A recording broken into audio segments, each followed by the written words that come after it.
बरी ब्लॉक अधीनस्थ स्वाईखंड पंचायत जौपड़ा ग्राम में पूजा पाई आसुतबा श्री श्री दधिवामन जीव सुनावेश अनुष्ठित होता।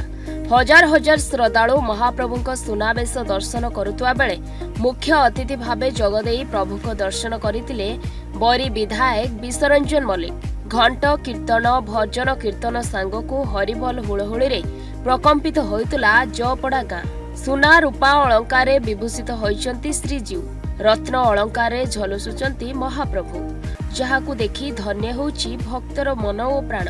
चर्म चक्षुरे ए बेशकु दर्शन करी कोटि पुण्य लाभ करुचंती श्रद्धालु।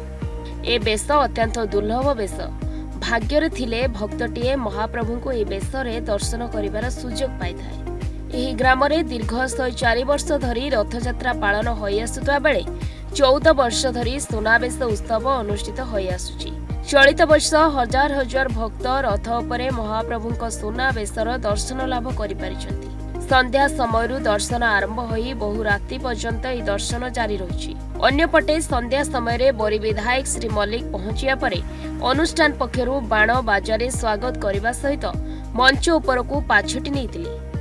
अनुष्ठान पक्षरु श्री मल्लिक को संबर्धित करने परे ओडिशार सुनामधन्य कंठशिल्पी असीमा पंडा, प्रज्ञा हता, लोपामुद्रा दास, शरत नायक, सत्यजित, विजय मल्ल प्रभृति वरिष्ठ कलाकार मानकु बरी विधायक श्री मल्लिक पुष्पगुच्छ सहित उत्तरीय दे संबर्धित करथिले। परे भजन संध्या कार्यक्रम आरंभ होइतिला।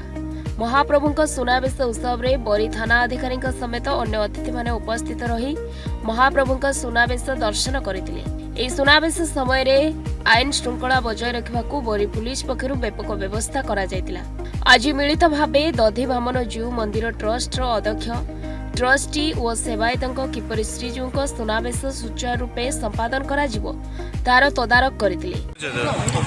जजाति केशरी नायक ग्राम पंचायत समिति सभ्य प्रतिनिधि आज प्रभुंकर अपूर्व सुनावेश यही सुनावेश ओडिशार प्रतिष्ठित जो कंठशिल्पी माने अछंती आज जोग दैछंती।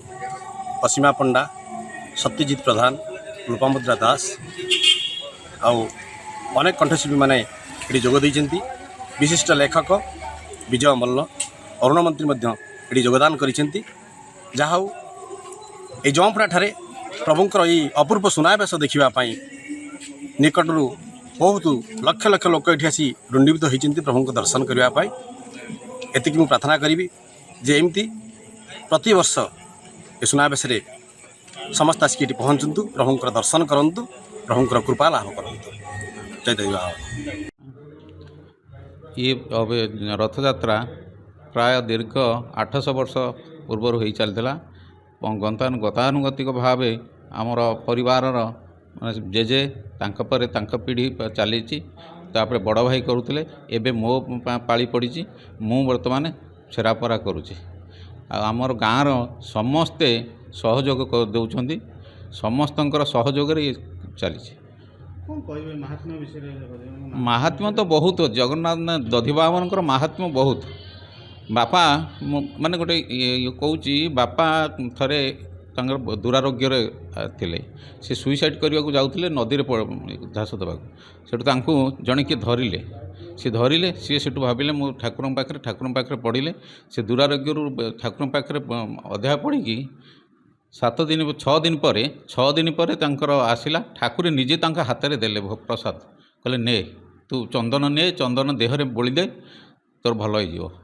सी दुरारोग्य भल हो एपर्यंत बापा आमको कहती आम भी मानिक रहीचु।